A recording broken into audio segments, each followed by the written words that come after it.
Welcome back to my study. Today, we must confront the most universally recognized and perhaps most annoying export of the European Union. It is not French wine. It is not German engineering. It is the omnipresent, eternally frustrating internet cookie banner.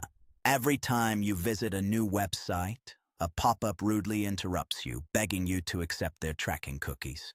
You sigh, click accept all, and move on. You probably blame the European Union for this bureaucratic nuisance. And you are partially right.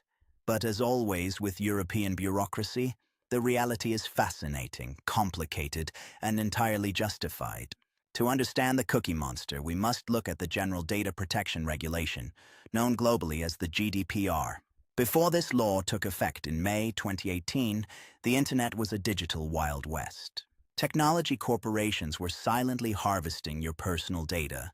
Your habits, your purchases, and your deepest secrets were simply commodities.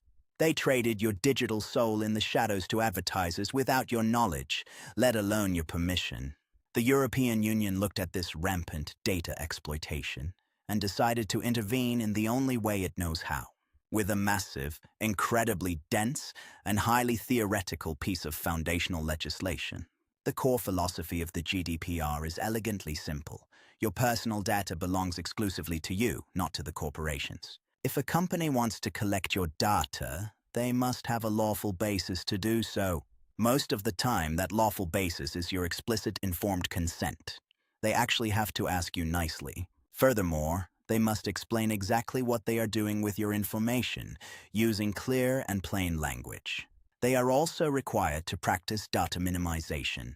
They can only collect what is strictly necessary for their service. A flashlight application on your phone, for instance, has absolutely no legitimate reason to access your GPS location.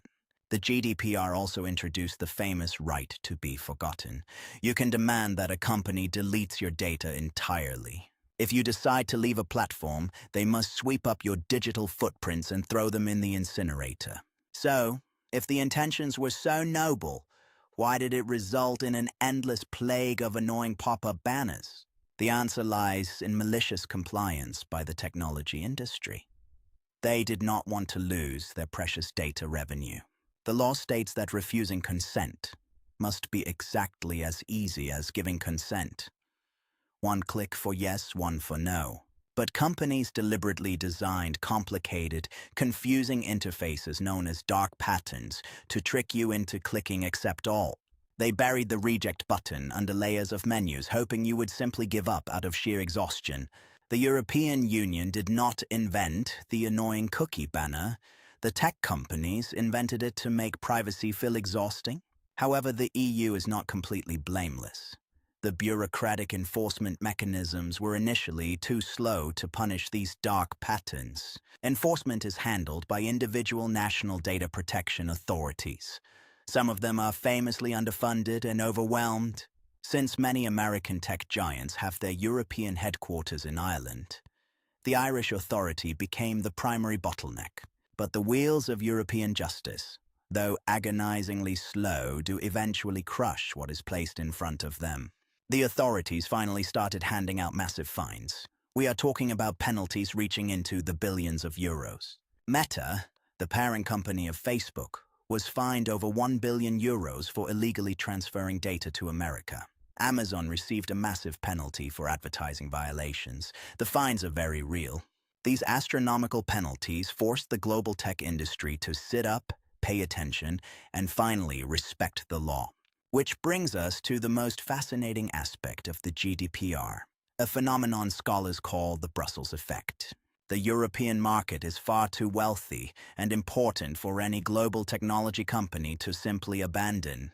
Because it is technically difficult to build one internet for Europe and a completely different internet for everyone else. Corporations decided it was cheaper and easier to just apply European privacy standards to their entire global user base.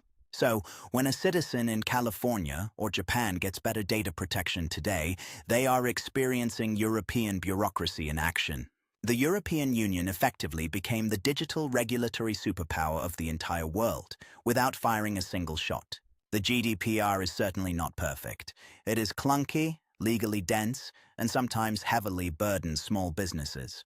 But it remains the most significant global experiment in protecting human rights in the digital 21st century. Next time you angrily click reject all on a banner, remember that you are exercising a fundamental digital right.